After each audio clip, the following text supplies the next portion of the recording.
जय गुरुदेव। जय गुरुदेव। जय गुरुदेव।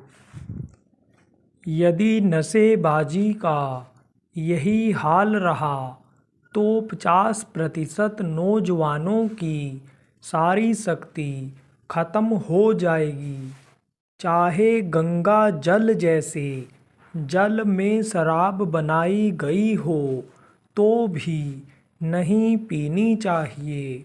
बाबा उमाकांत जी महाराज ने कहा कि जिस देश की बच्चियां जिनको देवियां कहा जाता था अब वह शराब के नशे में इधर उधर धुत हैं, तो अब इस देश का क्या होगा जहाँ सती हुई, सावित्री हुई, अनुसुईया हुई, पार्वती हुई, सीता हुई, ऐसी ही देवियों की अंश ये शराब पीने लग गई, व्यभिचार में फंस गई।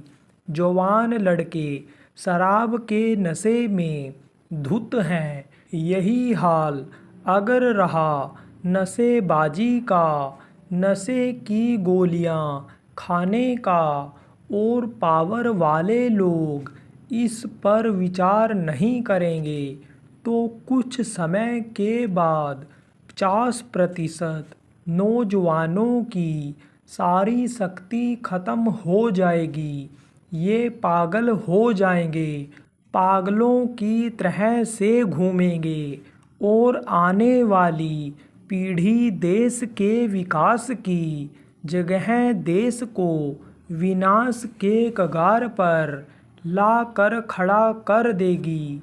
चाहे कोई जवान हो, चाहे अधिकारी कर्मचारी हो, चाहे राजनेता हो, चाहे व्यापारी मजदूर हो, कोई भी हो, तेज नशा जब कर लेगा तब वह कुछ कर पाएगा। नशे में कुछ नहीं कर सकता। एक गांव के आदमी ने कहा, हमारे गांव में नौजवान बूढ़े ही नहीं होते हैं। एक गांव के आदमी ने कहा कि हमारे गांव के नौजवान तो बूढ़े होते ही नहीं हैं, हमें तो बड़ी चिंता है।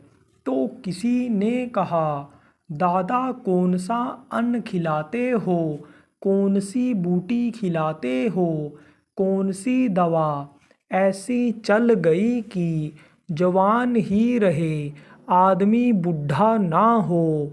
बोले भैया सब शराबी निकल गए तो कोई कट के मर जा रहा है, कोई कुचल के मर जा रहा है, कोई शराब की बोतल से ही दूसरे शराबी का सर फोड़कर मार दे रहा है, मर जा रहा है। तो यह गांव तो उजड़ जाएगा, कोई रह नहीं जाएगा। यह तो सब चले जा रहे हैं, जवान खत्म होते चले जा रहे हैं। शराब के बारे में धार्मिक पुस्तकों में क्या लिखा है? मुसलमानों की किताबों में लिखा है कि एक कतरा भी शराब का अगर जिस्म पर पड़ जाए तो काट करके फेंक देना चाहिए, और जो ऐसा नहीं करता है वह शरीयत व इस्लाम से अलग हो जाता है। हिंदुओं के यहाँ लिखा है, गंगा जल कृत बारुन जाना, तदपि ना संत करही तेहि पाना। चाहे गंगा जल जैसे जल में शराब बनाई गई हो तो भी नहीं पीनी चाहिए।